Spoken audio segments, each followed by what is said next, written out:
जितनी अच्छी रैंक है उतनी अच्छी तालियां होनी चाहिए। वो आवाज नहीं आई अभी तक ढंग से। नहीं नहीं, आ गई आ गई आ गई।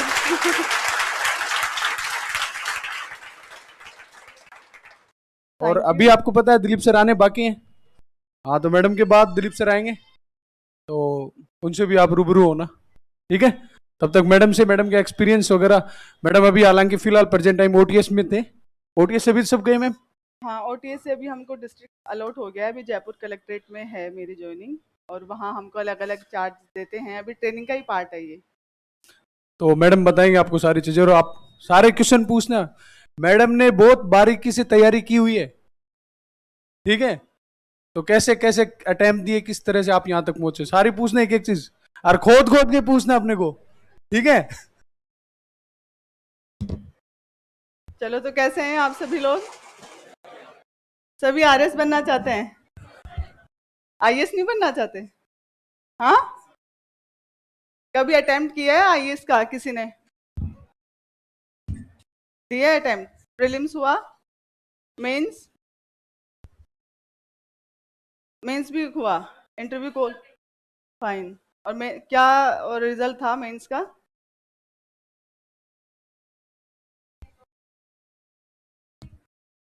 अच्छा, कोई बात नहीं, अभी तो लॉन्ग जर्नी है। मैंने भी 3 बार दिया, और फाइनली तीसरी बार में जाके स्टेट सर्विसेज में रैंक 21 मिली। आप में आपका बैकग्राउंड जान ले पहले। इंजीनियर्स कितने हैं? बहुत कम लोग हैं, 4-5 ही हो इतने सब में से। और साइंस बैकग्राउंड से? फाइन। और ह्यूमैनिटीज आर्ट से? अच्छा, तो अच्छा अच्छा रेशो है आर्ट्स और साइंस का। कॉमर्स से कितने लोग हैं? अच्छा, वहां नहीं गए? सीए का एग्जाम नहीं दिया कभी? सीए सीएस आरएसी बनना है? तो चलो, वेरी गुड। मेरा इंट्रोडक्शन चूंकि नवीन जी और लक्षिता मैम दे चुके हैं। नाम है सरिता शर्मा। 2013 की आरएस की जो भर्ती परीक्षा थी उसमें 327 रैंक मुझे मिली, और आरएस सबऑर्डिनेट सर्विसेज में मेरा सिलेक्शन हुआ। Food and civil supplies department में मैंने लगभग 4.5 साल काम किया। उसी के दौरान जॉब के ड्यूरेशन में ही मैंने 2016 की जो भर्ती आई वो भी आरएस का एग्जाम दिया। प्री मेंस क्वालिफाई हुआ, इंटरव्यू कॉल हुआ। अगेन अनफॉर्चुनेटली सबऑर्डिनेट सर्विस ही मिल रही थी, तो मैंने वहाँ ज्वाइन नहीं किया। फिर 2018 की भर्ती परीक्षा में फिर से अपीयर हुई, और मुझे 21 रैंक मिली। उसके बाद से अभी हम ट्रेनिंग फेज में ही हैं। अभी मेरे को जयपुर डिस्ट्रिक्ट अलॉट हो रखा है। फरवरी 2023 में हमारी पोस्टिंग हो जाएगी। आज सभी, चूंकि आप सबको पता है फाउंडेशन बैच के सेमिनार के लिए आप यहाँ हैं, तो मैं एक ब्रीफ उसका बता देती हूँ। फाउंडेशन में क्या होता है, प्रीलिम्स, मेंस और इंटरव्यू तीनों की एक साथ तैयारी करवाई जाती है। आप सभी ने सिलेबस देखा है आरएस का? सबने अच्छे से देख रखा है? कितनी कितनी बार पढ़ा है सिलेबस को? सिलेबस को 4-5 बार बहुत ध्यान से पढ़ें, जैसे अपन किताब पढ़ते हैं ना वैसे पढ़ें। उससे आपको ये पता लगेगा कि अच्छा कौन कौन से सब्जेक्ट में क्या क्या टॉपिक्स मुझे पढ़ने हैं। जब भी कभी आप अखबार पढ़ेंगे, कोई मैगजीन पढ़ेंगे, या कोई न्यूज़ देखेंगे, या फिर अपनी रेफरेंस बुक चाहे लक्ष्मीकांत ही पढ़ रहे हों, जब तक आपको टॉपिक्स पता नहीं होंगे, आपकी जो स्टडी है वो कौन से डायरेक्शन में जाएगी आपको पता नहीं होगी। तो सबसे पहले अपने सिलेबस के टॉपिक्स आपको पता होने चाहिए। पॉलिटी में क्या है, ज्योग्राफी में क्या है, इकोनॉमिक में क्या है। इकोनॉमी में इकोनॉमिक सर्वे वो बहुत जरूरी है, उसको आप अच्छे से हर साल का पढ़िए। प्रीलिम्स में भी काम आएगा और मेंस में भी काम आएगा। तो यहाँ का जो सिलेबस है आरपीएससी का, आरएस का जो सिलेबस है वो प्रीलिम्स और मेंस दोनों का काफी जो उसके सेगमेंट्स हैं सिमिलर नेचर के ही हैं। अलग अलग जो चीजें हैं वो मेंस में हैं। बेसिक जो जनरल स्टडीज है, ज्योग्राफी, पॉलिटी, हिस्ट्री, इकोनॉमी, ये सिमिलर नेचर के हैं। तो जो आप प्री में पढ़ेंगे वो आपको मेंस में भी काम आएगा। तो उसकी इसलिए साथ साथ तैयारी करेंगे तो यदि आपके पास आपका समय अलाउ करता है तो बेनिफिशियल रहेगा। मेंस में जो कुछ कंटेंट्स अलग हैं वो हैं आपका सोशोलॉजी, आपका ऑडिटिंग, मैनेजमेंट और बिहेवियर है, स्पोर्ट्स एंड योगा है। वो यहाँ पे आपको पढ़ा भी दिया जाएगा और नोट्स भी तैयार करवा दिए जाएंगे। लेकिन जो आपका बेसिक मेजर सेगमेंट है लगभग 60-70% वो दोनों ही प्री और मेंस में सेम है। तो आप यदि इंटीग्रेटेड मैनर में तैयारी करेंगे तो आपके लिए बेनिफिशियल रहेगा। आपको एग्जाम का पैटर्न पता है, कैसे प्रीलिम्स, मेंस और इंटरव्यू के क्या क्या मार्क्स हैं?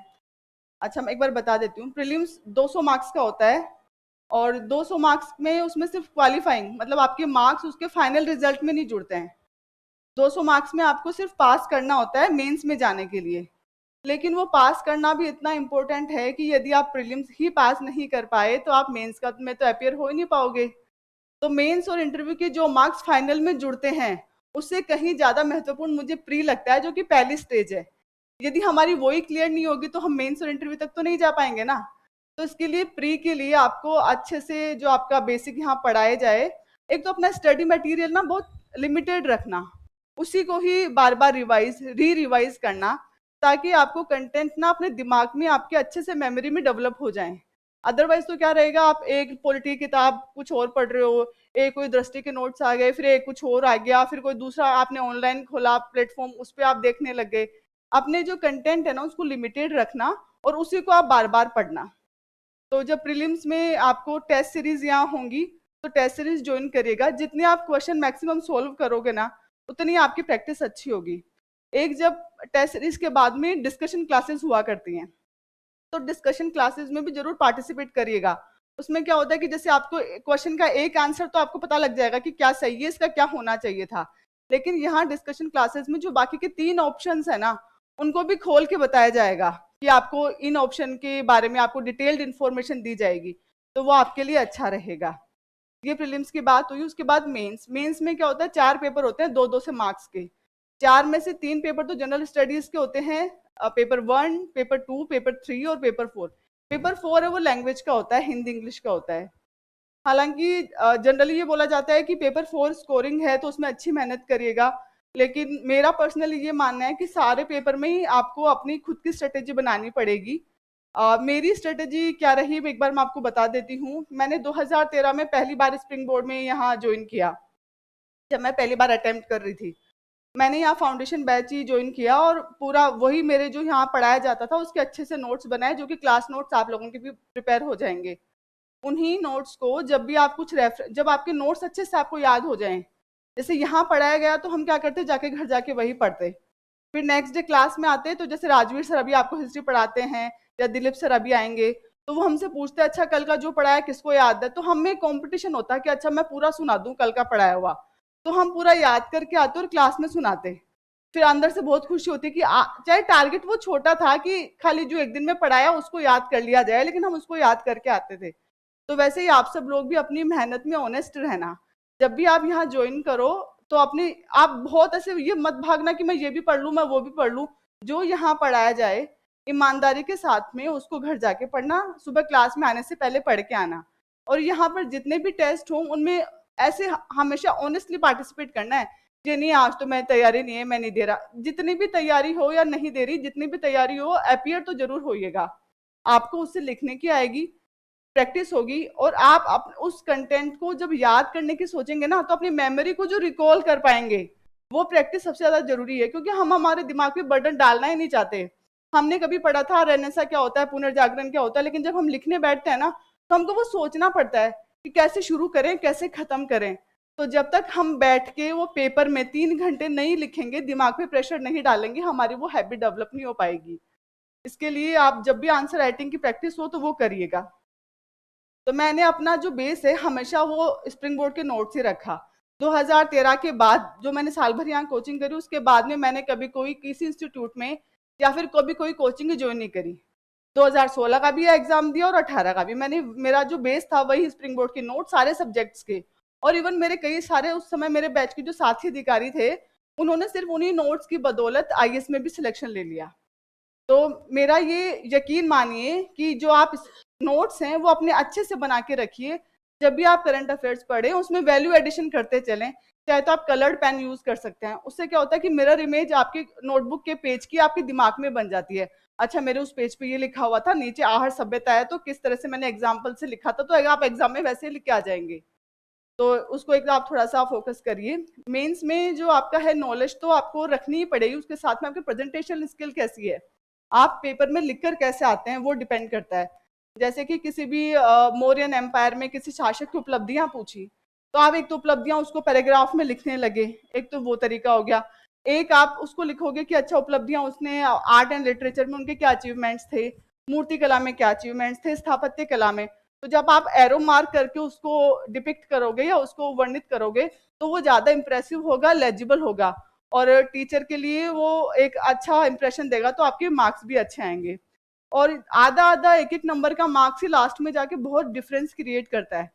तो हमेशा हमको उस आधे नंबर के लिए भी चिंतित रहना है कि कैसे मैं मैप के थ्रू या कोई चार्ट के थ्रू अपना आधा नंबर भी और बढ़ा सकता हूँ। तो मेंस में आप आंसर राइटिंग प्रैक्टिस पे बहुत फोकस रखिएगा। जितना हो सके आप अपना जो जो आपका, जैसे आप इकोनॉमी पढ़ रहे हैं, इकोनॉमी में आपका राजस्थान इकोनॉमी हो गया, उसके बाद में आप रिवाइज करिए, करने के बाद में आप उसी कंटेंट का टेस्ट दीजिए, ताकि आपको पता लगेगा कि आपने जितना पढ़ा है उससे क्वेश्चन कितने डिफरेंट आ सकते हैं। तो जितने मैक्सिमम आप टेस्ट देंगे, जितना मैक्सिमम लिखेंगे, उतना आपको बेनिफिशियल रहेगा।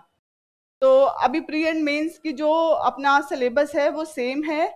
इसके लिए फिर लास्ट में आता है इंटरव्यू। इंटरव्यू में सब कहते हैं पर्सनैलिटी टेस्ट है, अब उसको कुछ पढ़ना जाना नहीं है। ऐसा नहीं होता। जब तक आपको नॉलेज नहीं होगा तब तक आप में कॉन्फिडेंस नहीं आ पाएगा। तो प्री और मेंस का आपने जितना कुछ पढ़ा है ना, वो सब यहाँ भी काम आने वाला है। उसके साथ में इंटरव्यू के बाद में एक डिटेल्ड एप्लीकेशन फॉर्म भराया जाता है इंटरव्यू से पहले। उस फॉर्म में आपकी पूरी पर्सनल डिटेल्स, आप कहाँ से आए हैं, आपका बैकग्राउंड क्या है, आपने ग्रेजुएशन किस में किया, पोस्ट ग्रेजुएशन किस में किया, वो सारी डिटेल भराई जाती है। तो उसमें भी आपको पूरा ग्रेजुएशन के अंदर आपने किस सब्जेक्ट में ग्रेजुएशन किया उसका आपको पूरा पता होना चाहिए, क्योंकि वो तो आपसे रैंडमली सवाल पूछेंगे। तो इसके लिए प्री, मेंस और इंटरव्यू, इनको तीनों को अलग अलग पढ़ने की बजाय यदि हम साथ में पढ़ेंगे तो हमारी चीजें ज्यादा अच्छे से क्लियर होंगी और हम अच्छे से एग्जाम क्वालिफाई कर पाएंगे। इस बार तो 2013 से मेंस में क्या है कि 15, 50 और शॉर्ट शब्द आते हैं। 15 शब्द का आंसर तो एक तरह से फैक्चुअल ही रहता है, कोई आप उसमें कंसेप्ट तो पूछ नहीं सकते और कोई डिटेल में लिख नहीं सकते, और प्रीलिम्स भी एक तरह का फैक्चुअल ही है। तो दोनों को हमेशा इंटरलिंक्ड ही पढ़ना चाहिए। मैं तो ये बोलूंगी कि दोनों को, यदि आप खाली प्री की तैयारी कर रहे हैं, खाली मेंस की कर रहे हैं, तो उससे आपको ज्यादा फायदा नहीं होने वाला। इंटरलिंक्ड ही आप स्टडी कीजिएगा। एक ये मानना है कि आप जो भी अपनी तैयारी करें उसमें रेगुलर रहें। डेली मतलब ऐसे नहीं कि 5 दिन पढ़े और 1 महीना गायब, ऐसे नहीं। कंटिन्यूटी अपनी अप्रोच में रखें, लगातार मेहनत करें, ईमानदारी से मेहनत करें। उसके बाद में आपकी कोई यदि मुझसे कुछ क्वेरी, कुछ आप पूछना चाहते हैं, आप पूछ सकते हैं, बिल्कुल बेझिझक।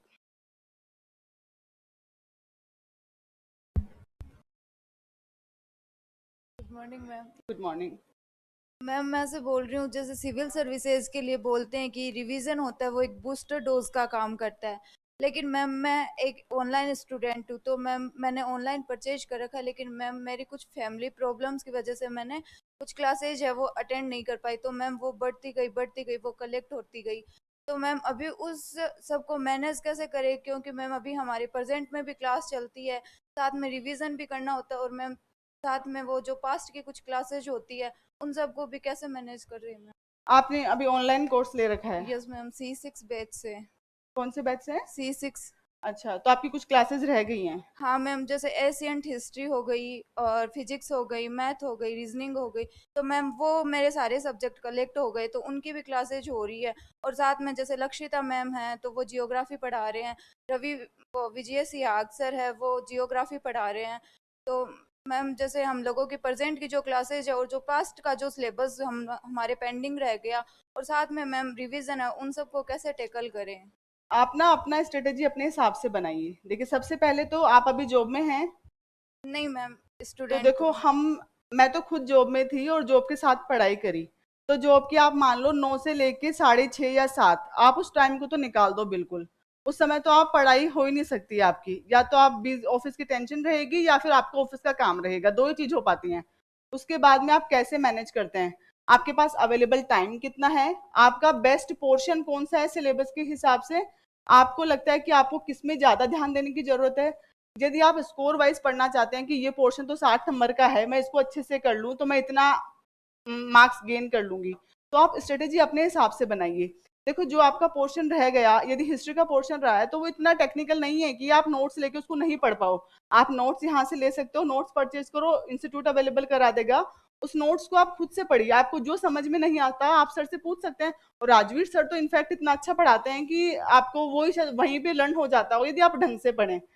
जो टाइम मैनेजमेंट है ना आपके फैमिली के साथ में और आपकी पढ़ाई का, वो आपको बांटना पड़ेगा। एक तो आप यदि इनर मोटिवेशन आपका हाई है ना, तो फिर आप कितने भी आपकी प्रॉब्लम्स आए, आपका जो टारगेट आप उसको नहीं छोड़ोगे।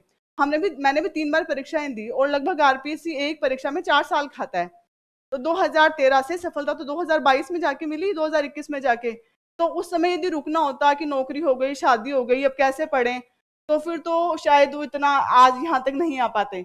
तो वो जो एक है ना कि यार वो बनना है कि मैं अपने फैमिली को, अपनी सोसाइटी को कैसे प्राउड फील कराऊं, मैं उस स्टेट की प्रीमियर सर्विस में कैसे जाऊं। जो आपका इनर गोल्स है ना, यदि वो जब तक हाई नहीं होंगे ना, तो आपको जितने डाइवर्स है ना वो अफेक्ट कर पाएंगे। तो इन डाइवर्जेंस को धूमिल करने के लिए सबसे जो बेस्ट चीज है वो इनर मोटिवेशन हमेशा हाई रखना। फिर तो चाहे आपकी क्लासेस भी छूट गई हो, कोई प्रॉब्लम नहीं है, आप वो नोट्स लीजिए, नोट्स पढ़िए, या कोई डाउट है यहाँ आके पूछिए। आपको फिर भी समझ में नहीं आ रहा, आपको दूसरा बैच आ रहा है उसमें ज्वाइन कीजिए। और स्प्रिंग बोर्ड की तो मैं आपको एक खास बात बता दूं, यहाँ पर जुड़ने के बाद में आपका शायद लाइफ टाइम ही कनेक्शन हो जाता है। यहाँ पे आपको पढ़ाई का, कॉम्पिटिटिव एग्जाम का एक फॉर्मल प्लेटफॉर्म तो मिलता ही है, उसके साथ में ये लगता है कि एक फैमिली का जो वातावरण है ना वो भी आपको यहाँ अवेलेबल हो पाएगा। आपको कभी भी आप फ्री फील करेंगे यहाँ आने के लिए, किसी भी फैकल्टी से पूछने के लिए, चाहे लक्षिता मैम हो, चाहे विजय सर हो, चाहे राजवीर सर हो, तो आपको पूरा सपोर्ट यहाँ की तरफ से मिलेगा। और मैम जब आप तैयारी करते थे तो आपको भी ऐसे फील होता था क्या, जैसे मैम मैं 8 से 10 घंटे मेरा डेली का रूटीन होता है, लेकिन मैम लास्ट में रात को जाके ऐसे ही होता है कि यार कुछ पढ़ाई नहीं, सिलेबस पूरा बाकी रह गया। मैम जैसे एज ए आउटपुट हम लोग निकालते तो मैम उसमें हम लोग संतुष्ट नहीं हो पाते। अपना डेली के टारगेट डिसाइड करो। ये नहीं कि बहुत हाई गोल्स आपने बना लिए कि मुझे तो एक दिन में किताब करनी है, नहीं। एक दिन में 20 पेज, 15 पेज, आपको जिस सब्जेक्ट का जितना करना है, छोटे छोटे गोल रखो। और उन छोटे छोटे गोल के एकम्पलिशमेंट, उनको पूरा होने के बाद में आप उसको एंजॉय कीजिए कि आज मेरा इतना टारगेट था, मैंने ये पूरा कर लिया, अभी मैं दूसरा दिन का शेड्यूल बनाता हूँ या बनाती हूँ। अपने डेली की, वीकली टारगेट और मंथली, जैसे आपका प्रीलिम्स होने वाला है मान लो 6 महीने बाद में, तो 6 महीने से पहले आप पहले 4 महीने तक तो आप प्रीलिम्स और मेंस को साथ साथ लेके चलिए। फिर जब 2 महीने बचे ना, तब करंट अफेयर्स और प्रीलिम्स पे आ जाइए। तो वो आपकी स्ट्रेटेजी, आपके खुद का कैलिबर कितना है, आप कितना आउटपुट दे सकते हैं, आपका कौन सा जो सब्जेक्ट है वो अच्छा है, आपको जिसमें मेहनत की जरूरत नहीं है या कम मेहनत की जरूरत है, उसके हिसाब से प्लीज आप अपना टाइम टेबल बनाइए। बिना टाइम टेबल के रैंडमली पढ़ने से आपको बहुत अच्छे रिजल्ट्स नहीं मिलने वाले हैं, क्लियरली स्पीकिंग। इसलिए अपना एक बेस्ट से बेस्ट टाइम टेबल बना के रखिए। नहीं फॉलो होता है, डिप्रेशन में जाने की जरूरत नहीं है, सबका ही जरूरी नहीं है सबका फॉलो हो, लेकिन टारगेटेड जो है वो अचीवेबल रखिएगा कि जो आप अपनी कैपेसिटी के हिसाब से पूरा कर पाए। और कोई क्वेश्चन?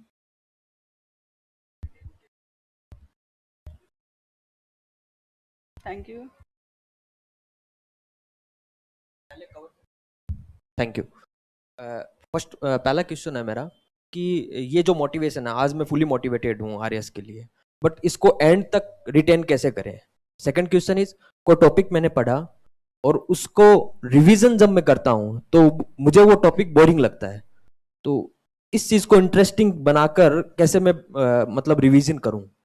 सबसे पहली बात तो आप मोटिवेटेड कैसे रहें, जी तो मैम। आज आप किन कारणों की वजह से मोटिवेशन में हैं? एक्चुअली मैम मैं 2012 में पास आउट हूँ, ग्रेजुएशन मैंने बीटेक 2012 में किया है, fine. and continuously I am preparing for GATE examination, graduate aptitude test for engineering, and last year my rank was 3-digit rank and I was selected in IISc and CISR, but unfortunately I was not able to join that.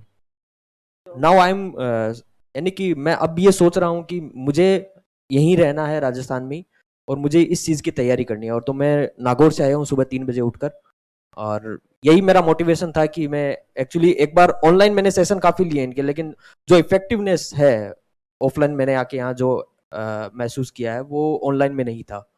तो मैं यही जानना चाहता हूँ कि motivation, चलो आज के लिए मेरे पास था मोटिवेशन, तो इसको मैं आगे 2 साल 3 साल जब वैकेंसी आएगी तब तक मैं रिटेन कैसे करूँ इसको। फाइन। सबसे पहले तो कॉन्ग्रेचुलेशंस, आप में अभी तो इतना इनर मोटिवेशन हाई है कि आप 3 बजे उठ के चल के आप ये सेमिनार अटेंड करने के लिए आए। और जब भी हम, यदि आपके मन में ये नोशन भी आया ना कि मुझे जाकर तैयारी करनी है क्योंकि मुझे आरएस बनना है, तो मान के चलिए कि आपकी जो पूरा का पूरा आपका जो सराउंडिंग है वो इसी कोशिश में लग गया कि आपको आरएस बनना है।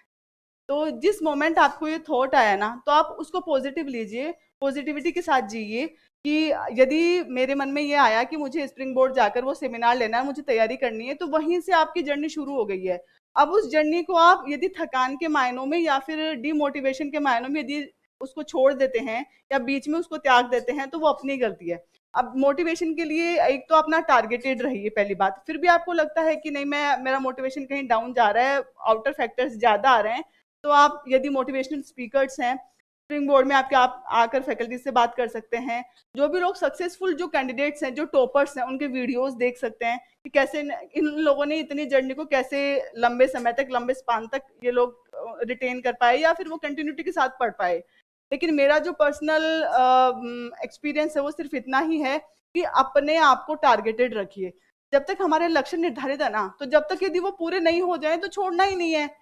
मोटिवेशन को छोड़ना ही क्यों है, जब तक वो पूरा ही नहीं हुआ हमारा लक्ष्य, तो डिमोटिवेशन का ख्याल ही नहीं आना चाहिए। मान के चले कि मुझे आरएस बनना है तो बनना है, चाहे तो 10 साल लगे, चाहे 15 साल, चाहे 2 साल। वो आपकी जर्नी में आपका मेहनत के साथ साथ आपका लक भी फैक्टर काम करता है कि आप कितने साल में सक्सेस या कितने अटेम्प्ट में सक्सेस हो पाए। लेकिन बस आप अपने लक्ष्य को ना एक बार बस अपने दिमाग में यदि आप बिठा लोगे, यदि कमजोर लक्ष्य हुआ ना, तो आपको भटकाव आएंगे। यदि लक्ष्य ही इतना परिपक्व है कि नहीं मुझे बनना ही है, चाहे तो फिर कुछ भी हो, तो फिर वो बनना ही है। और फिर पूरे ब्रह्मांड से आप एनर्जी भी वैसे ही अट्रैक्ट करते हैं कि नहीं मुझे आरएस बनना है, मुझे आरएस बनना है। तो फिर वो बनना वाला थॉट है ना, वो आपको सारे एफर्ट्स उसी रास्ते में कराएगा, उसी डायरेक्शन में कराएगा जिस हिसाब से आप आरएस में सफल हो जाओगे। तो बाकी तो आप जो आउटर जो डिटर्मिनेंट्स हैं उनकी हेल्प ले सकते हैं, मोटिवेशनल सॉन्ग सुन सकते हैं, वीडियोस देख सकते हैं। लेकिन जो सबसे इम्पोर्टेंट मुझे लगता है कि वो अपने लक्ष्य को इतना मैच्योर कर दीजिए, उस टारगेट को इतना पक्का कर दीजिए कि कोई आपके फैमिली मेंबर्स, चाहे आपके कोई आपके फ्रेंड्स कुछ भी करें, आपको कोई वो चीज फर्क ही ना पड़े। इतना अपने आप को ना इतना कठोर बना लीजिए कि नहीं आरएस बनना है, और वो सिर्फ अपने अंदर रखिएगा, उसको बाहर मत ऐसे जाहिर कीजिएगा कि नहीं मुझे आरएस बनना है, मुझे पढ़ने दो प्लीज, मेरे पास मत आओ। नो, ये अच्छी आदत नहीं है। सिर्फ अपने आप में रखिए कि मुझे किन किन चीजों से दूर रहना है, कितना मुझे सोशल मीडिया का यूज करना है, कितना मुझे फैमिली फंक्शन अटेंड करने हैं, कितना। यदि आपको लगे कि आपके जो गोल में कहीं ना कहीं बाधक बन रहे हैं, तो उनको वहीं छोड़ दीजिए। मतलब ये तय मानिए कि आप जितना फोन से, जितना सोशल मीडिया से दूर रहकर और अपने टारगेट पे फोकस्ड रहेंगे ना, उतना आपको भटकाव भी कहाँ से मिलेगा। आप फोन देखोगे ही नहीं तो आपको कहाँ से डाइवर्जेंस मिलेंगे। तो मिनिमम यूज कर दीजिए, जितना इनका फायदे वाला यूज है कम से कम उतना ही इनका यूज कीजिए, बाकी अवॉइड कीजिए। Second question was about revision. Revision के लिए ये है कि आप बोल रहे हैं कि आप मतलब उसको पढ़ते वक्त बोर हो जाते हैं। फर्स्ट टाइम टॉपिक पढ़ते हैं तो वो इंटरेस्टिंग लगता है, बट सेकंड टाइम में वो बोरिंग टॉपिक लगता है। जब आप रिवीजन कर रहे होते हैं तो आप ये अपने आप को चैलेंज दीजिए कि अच्छा मैंने सल्तनत पीरियड पढ़ा, तो मुझे क्या जो डायनेस्टी है, सल्तनत डायनेस्टी है, उसका मुझे कितना याद है। मैं एक बार खुद से बोल के दिखाता हूँ, आप खुद या दिखाती हूँ, खुद का टेस्ट लीजिए। मैं क्या करती थी, जब भी मुझे कोई टॉपिक पढ़ना होता था मैं किताब बंद करके खुद से बोलती थी। फिर मैंने कितना बोल पाई, मैं मान लो 70% बोल पाई, तो अपने आप को मोटिवेट करती थी कि वाह आपने अच्छा किया, आपको 30% और याद करना है बस।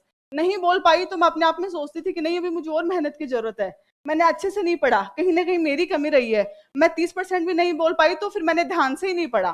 तो आप कितना उसको और बिना देखे बोलो। सबसे अच्छी चीज है कि आप जैसे किसी चीज को पढ़ाते हैं ना, या मिरर प्रैक्टिस करते हैं, उस किताब को या अपनी कॉपी को बंद करके और आप आराम से बोलिए आपको कितना रिटेन रह पाया। तो आप जब उसको एक गेम की तरह खेलने लगेंगे ना कि 30% रहा, 40% रहा, 50%, मान लो किसी दिन आपने 90% बोल दिया, तो आपको इतना अच्छा फील होगा कि आपको फिर से बोलने की याद आने लगेगी कि अच्छा मैं वापस से दूसरे टॉपिक पे बोल के देखती हूँ।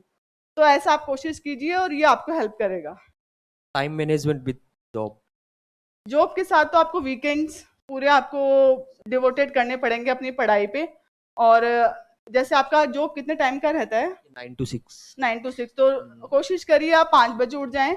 1-1.5 घंटा यदि आप सुबह न्यूज़पेपर भी पढ़ जाते हैं या जो रात को पढ़ा रिवाइज कर जाते हैं, तो आपको पूरा दिन अच्छा फील होगा। और जॉब के साथ में ऑफिस में ज़्यादा टेंशन पढ़ाई की मत लीजिएगा। वापस आके अपना जो भी ऑफिस के काम करने के बाद में घर पे डिनर करके 2-3 घंटे आप आराम से निकालिएगा। देखो पढ़ाई के घंटे मेरे हिसाब से मैटर नहीं करते जितना कि आपका क्वालिटी टाइम मैटर करता है। आप कितना प्रोडक्टिव उस समय पढ़ पाए और उस पढ़े हुए को आपने कितनी बार रिवाइज किया। मतलब एक यदि आपने कोई सब्जेक्ट पूरा कर लिया ना, यदि आपने 5 बार रिवाइज नहीं किया तो वो लॉन्ग टर्म मेमोरी में नहीं जाएगा। जैसे एक तो जैसे आज पढ़ा है तो आज रिवाइज कर लिया, कल सुबह आ गए, 2 बार तो ये। एक बार आप कोई टेस्ट देते हो 3 बार रिवाइज हो गया, फिर जब उसका दोबारा टेस्ट लगा फिर जब टेस्ट लगने के बाद में जब आप खुद का एनालिसिस करते हो, जब आप रिवाइज करते हैं, तो जब तक वो चीजें आपके कंठस्थ होने लगती हैं, तो एक बार पढ़ा हुआ कभी भी आपके मेमोरी में लॉन्ग टर्म के लिए नहीं जाएगा, आप भूल जाएंगे। तो आरएस के लिए या किसी भी कॉम्पिटिटिव एग्जामिनेशन के लिए जरूरी है कि आप रिवीजन मैक्सिमम टाइम्स करें। और रिवीजन मैं तो ये बोलूंगी कि आप बुक बंद कर दीजिए, आराम से बोलिए, खुद को पढ़ाइए या दूसरों को सुनाइए, कोई सुनने वाला हो तो ठीक है, नहीं तो खुद को ही सुनाइए, बहुत हेल्प करेगा।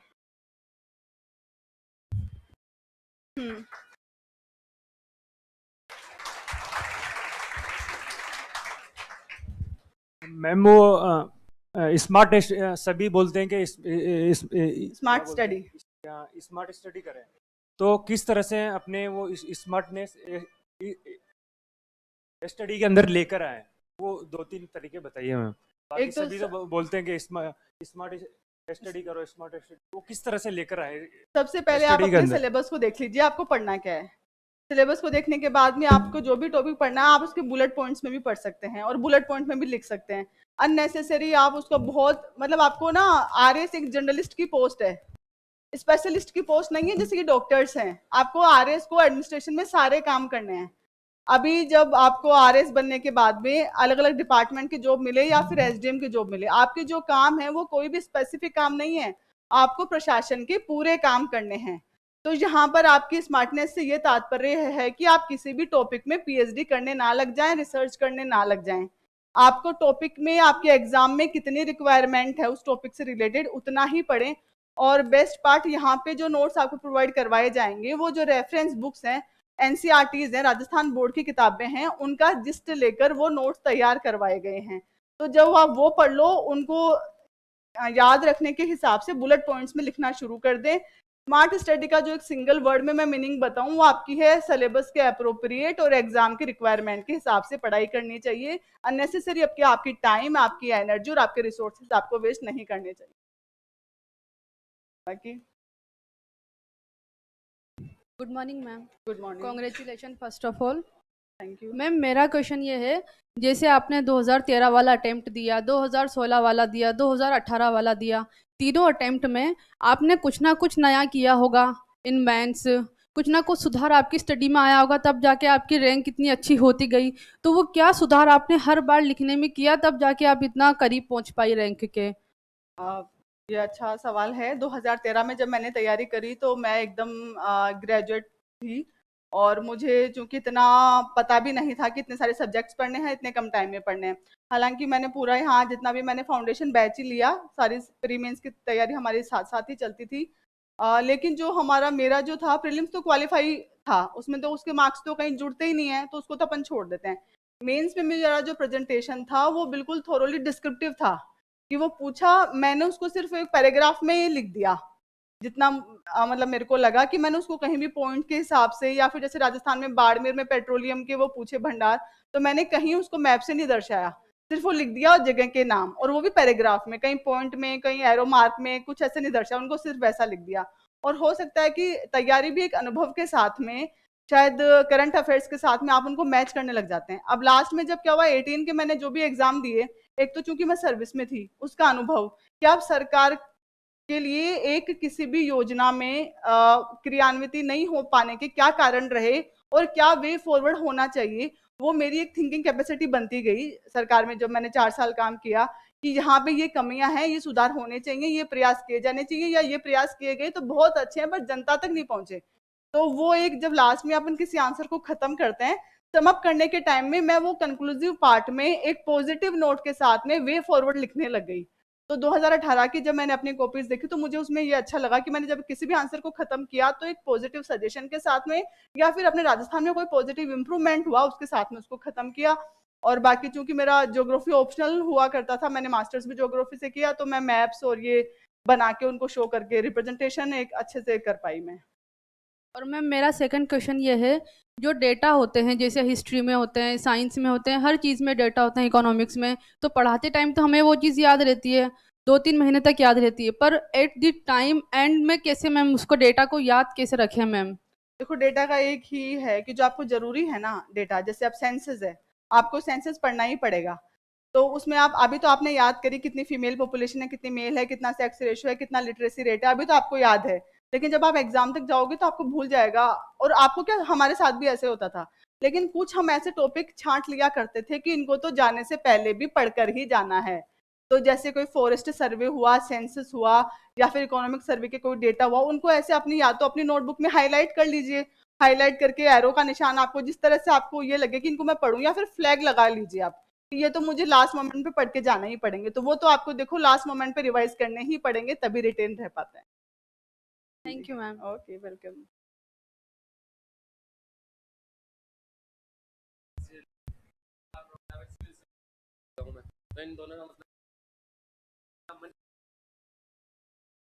आपको यदि मेरा ये मानना है कि चूंकि आरएस एक थोड़ा सा लंबा समय लेती है, अभी तो फिर भी ये वाली एग्जाम साल भर में हो जाएगी, पहले भी एक 2010 वाली वैकेंसी साल भर में कंप्लीट हुई, लेकिन जो मैंने फेस की वो 3 to 4 इयर्स लगे हैं, एक सर्विस में तो 5 साल भी लगे हैं। तो आप यदि ऑल्टरनेट रखते हैं तो वो अच्छी बात है, लेकिन आप ये तय कर लीजिए कि जो एसएससी का सिलेबस या फिर जो आप एसीएफ या कोई भी आप अदर एग्जाम देना चाहते हैं, उनका जो सिलेबस है वो आरपीएससी में आरएस के सिलेबस के कहीं ना कहीं सिमिलर नेचर का हो। और यदि सिमिलर नेचर का नहीं भी हो तो आप अपनी जो फोकस, जो माइंड है ना, वो तो सिर्फ अपनी आरएस की स्टडीज में लगा दीजिएगा, और बाकी आप एग्जाम सारे दीजिएगा। मान लो आप जेईएन का एग्जाम दे रहे हैं, उसमें राजस्थान के 50 क्वेश्चन भी आते हैं, तो उन 50 क्वेश्चन में आप क्या स्कोर कर पाए, आपके लिए अपना खुद का एक सेल्फ इवेल्युएशन हो जाएगा उसमें। और यदि आपका इंटरेस्ट इतना अच्छा हुआ और डेस्टिनी इतनी अच्छी हुई, वहां हो जाता है, ठीक है। अदरवाइज तो आप इस पढ़ाई को है ना, जो आरएस की आप पढ़ाई कर रहे हैं, जो आपका मेन टारगेट है, देखो मेन टारगेट तो आपको एक ही रखना पड़ेगा। प्लान ए तो एक ही होगा, प्लान A1 A2 नहीं होगा, प्लान बी हो जाएगा। प्लान बी सी डी जितने मर्जी रखिए, लेकिन प्लान ए को एक ही रखिए, उसकी जो आपकी डायरेक्शन है ना उसको डेविएट मत करिए। प्लान बी आपको, क्योंकि नेचुरल सी बात है, हम भी रखते थे, मैंने भी फिर पीएचडी किया, नेट सेट किया, इसलिए कि इन केस मेरा इधर नहीं हो पाया, आरएएस में एडमिनिस्ट्रेटिव सर्विसेज में नहीं आ पाई, तो मैं अपना लेक्चरशिप में या फिर उस पढ़ाने वाली टीचिंग लाइन में चली जाऊंगी। तो वो आप रखिए, लेकिन आप अपना माइंड डाइवर्ट नहीं कर सकते। आप जितने भी एग्जाम आते हैं आपको देने हैं, बेशक दीजिए, आपके सिमिलर पढ़ाई के हैं या सिमिलर सिलेबस के हैं दीजिए, लेकिन आपका जो मेन टारगेट है ना उसको तो आप एक ही रखिए, और उसका जो टाइम टेबल है उसको उसके साथ में फिर वो मतलब कॉम्प्रोमाइज नहीं होना चाहिए। Good morning.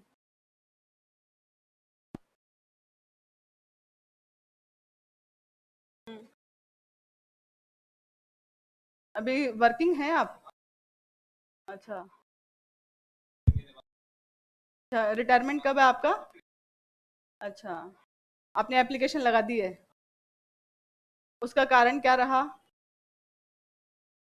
हाँ, तो फिर आप कैसे उससे डाइवर्ट हो सकते हैं? आपने वो दे रखा है इलेक्ट्रिशिप का?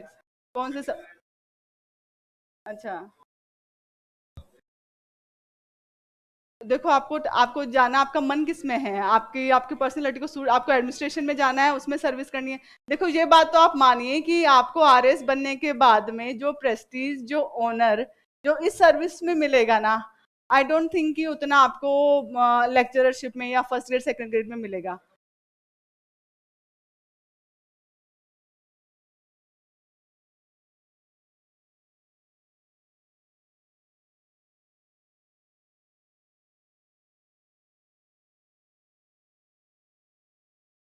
देखो आरएस तो अपने आप में ही एक चार्म है, और यदि वो चार्म ही आपको बार बार इन सब परिस्थितियों के होने के बावजूद भी खींच कर लाता है कि आपकी सब पारिवारिक जिम्मेदारियां भी हैं, हमारी भी है जिम्मेदारी, मेरा भी साल भर का बेटा है, लेकिन उसको भी मैं, जब वो इवन 2 महीने का था तो मैंने ट्रेनिंग ज्वाइन करी, तो मैंने करी क्योंकि मुझे करनी थी, ये मैंने बहुत मेहनत के बाद में ये रैंक और ये जो स्थान है वो हासिल किया है, तो उसको छोड़ नहीं सकती थी। तो वैसे ही जब आप मेहनत करोगे, आप उसको उस वे में देखोगे ना कि या तो लाइन की इस तरफ या लाइन की उस तरफ। तो जब आपको इस तरफ आना होगा ना, तो आपको सारी एनर्जी इस तरफ के लिए लगानी पड़ेगी, और वो जो नजरिया है ना, जो पर्सपेक्टिव है सोसाइटी का, वो एकदम से चेंज हो जाता है आपके बनने के बाद में। और सबके पास में ना 24 घंटे ही होते हैं, मैटर क्या करता है, और सबके परिवार भी होते हैं। सभी आज आज आप लोग जो सिर्फ ग्रेजुएशन करके आए हो, ये भी तो कभी तो बड़े होंगे, आने वाले 4 साल बाद में आपकी भी शादियां, 5 साल बाद में शादियां, आपकी भी जिम्मेदारियां, तो ये तो एक साइकिल है जो चलता रहेगा, हम इससे बच नहीं सकते। मैटर क्या करता है कि आप इन सब जिम्मेदारियों के, इन सब के होते हुए भी आप अपने टाइम को कैसे मैनेज करते हैं। हम सोचें कि बड़े बड़े बिजनेसमैन हैं, ये क्या करते हैं, ये 24 घंटे ये भी उसको मैनेज करते हैं, इनके पास ऐसा नहीं है कि इन्हें कुछ नहीं करना पड़ता, इनको भी आउटपुट देने के लिए और दुनिया में कंपटीशन जितना है उसको मतलब मैचअप करने के लिए डेली की डेली मेहनत करनी पड़ती है, उतना ही टाइम डिवोट करना पड़ता है। तो हम अपना टाइम मैनेजमेंट अपने परिवार को देखो, बिजनेस और क्या प्रोफेशन और फैमिली, आप इन दोनों में से एक को नहीं चुन सकते, आपको दोनों को चुनना पड़ेगा।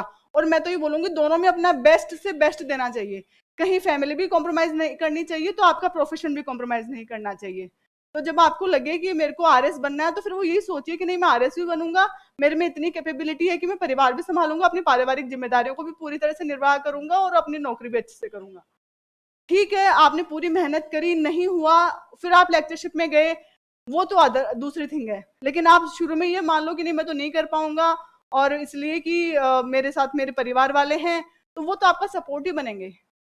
और विश्वास मानिए फैमिली हमेशा आपको आगे बढ़ने के लिए प्रेरित ही करेगी, वो कभी बाधक नहीं बनेगी। तो पहले तो आप अपना माइंड ना खुद को मतलब एक तरह से एकाग्रचित होइए कि आपको किस तरफ जाना है। देखो नहीं बनने के या फिर नहीं तैयारी करने के हजार कारण हो सकते हैं, लेकिन सिर्फ बनने का और तैयारी करने का एक ही मुझे तो लाइन याद रहती है कि मुझे आरएस बनना है और मुझे प्रशासन में जाना है, स्टेट की जो टॉप मोस्ट प्रीमियर सर्विस है उसका मुझे पार्ट बनना है। कितने से सैकड़ों, सिर्फ इतने से लाखों बच्चों में 1000 में से 100 सीट या मानो 50 सीट आरएस की होती हैं, तो उस 50 में आना, वो यदि तय कर लोगे कि उस 50 में ही आना है तो फिर कुछ भी हो सब मैनेज करते चले जाओगे। लेकिन अपनी जो शक्तियां है ना उनका भरपूर उपयोग करो। थकान और ये कि मैं कैसे करूं, इतना सब मेरे से नहीं हो रहा, फ्रस्ट्रेशन, इसको साइड में रख दीजिए और अपने गोल्स को हमेशा हंसते रहिए और उन गोल्स को अचीव करते रहिए। Thank you ma'am. जब हम मोटिवेशन के लिए मोटिवेशनल बुक्स को जब फॉलो करते हैं, तो मैंने भी बहुत सारी बुक्स पढ़ी है, तो एक कॉमन सी बात इसमें यह नजर आती है कि लाइन भी यहाँ लिखी हुई है कि winners don't do the different things, they do the things differently. तो मेरा सवाल आपसे भी है कि आप भी 2018 के आरएस एग्जाम में टॉपर रही हैं, तो आपने क्या अलग किया इस तैयारी के दौरान, या जो टॉपर्स होते हैं वो क्या अलग करते हैं, क्या अलग सोचते हैं इस एग्जाम को लेके, उनका क्राइटेरिया क्या होता है, वो आप देखो जरा आप भी एक दिन टॉपर बन सकते हैं और बन भी जाएंगे। सिर्फ बात ये है कि आप अपने टाइम को, अपनी जो एनर्जी है और आपके पास जो अवेलेबल रिसोर्सेज हैं उनका कैसे ऑप्टिमम और बेस्ट यूज कर पाते हैं। सबसे जो इम्पोर्टेंट चीज है कि आप सही डायरेक्शन में पढ़ाई करें। आप पढ़ाई किस तरह, आपको मान लो कि पढ़ना तो एक टॉपिक है धर्म, और आप चले गए धर्म के रिसर्च पे, तो दर्शन पे चले जाओगे, धर्म के अंदर चले जाओगे तो आपका वो सब चीज तो वहीं रह जाएंगी। जो आपका कंटेंट आपको 4 या 500 शब्दों में मैक्सिमम मेंस में लिखना होता है, 15, 50 और 100 शब्दों में, तो वो तो आपके कहीं रह जाएंगे। तो आपको जो एक डायरेक्शन स्पेसिफिक पढ़ाई करनी है उसके लिए ये कोचिंग इंस्टीट्यूट्स खुले हैं ताकि आप स्मार्ट स्टडी कर पाओ। और डिफरेंट की जो बात होती है मुझे लगता है सिर्फ टाइम मैनेजमेंट और आपकी एनर्जी का सही यूटिलाइजेशन है। बाकी सब आप जैसे ही लोग, हम भी यहीं थे 2 साल पहले, तो आज यहाँ आ गए, तो वो सिर्फ इतना है कि हमने अपना पढ़ाई, अपनी कंसिस्टेंसी नहीं छोड़ी, अपना धैर्य नहीं छोड़ा, हमेशा अपने आप को मोटिवेटेड रखा कि नहीं वो आरएस तो जो एसडीएम है वो पोस्ट तो लेनी ही है। तो आप भी बस ये अपने मन में रखिए और सफल होंगे।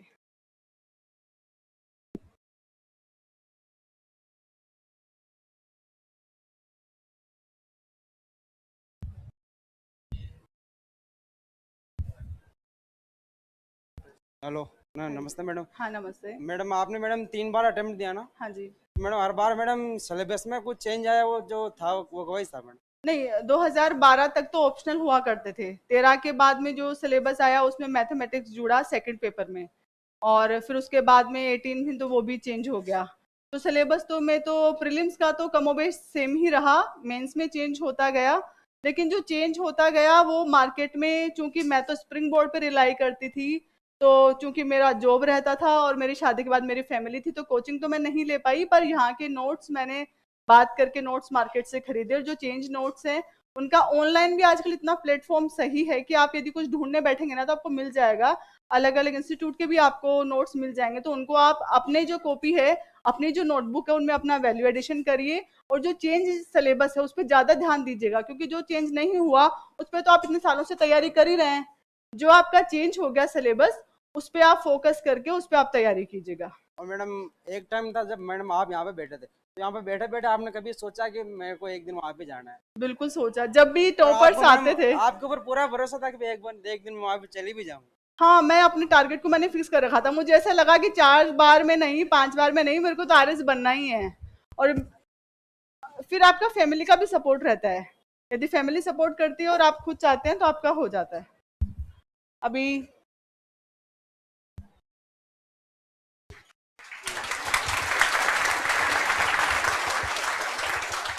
आप सबको अग्रिम शुभकामनाएं।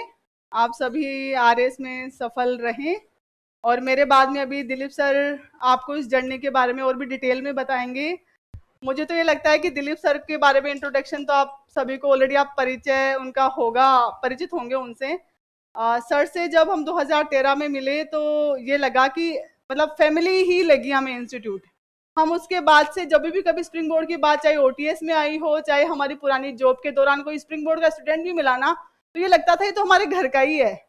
तो आप इंस्टीट्यूट से, मेरा तो ये मानना है कि फॉर्मल जो आपको प्लेटफॉर्म मिलेगा उसके साथ में आपको एक बहुत अच्छा जुड़ाव, एक आपकी फैमिली जैसे आपको गाइड करती है, जैसे अप्रोच करती है, वो सर करेंगे। और सर तो वन मैन आर्मी है।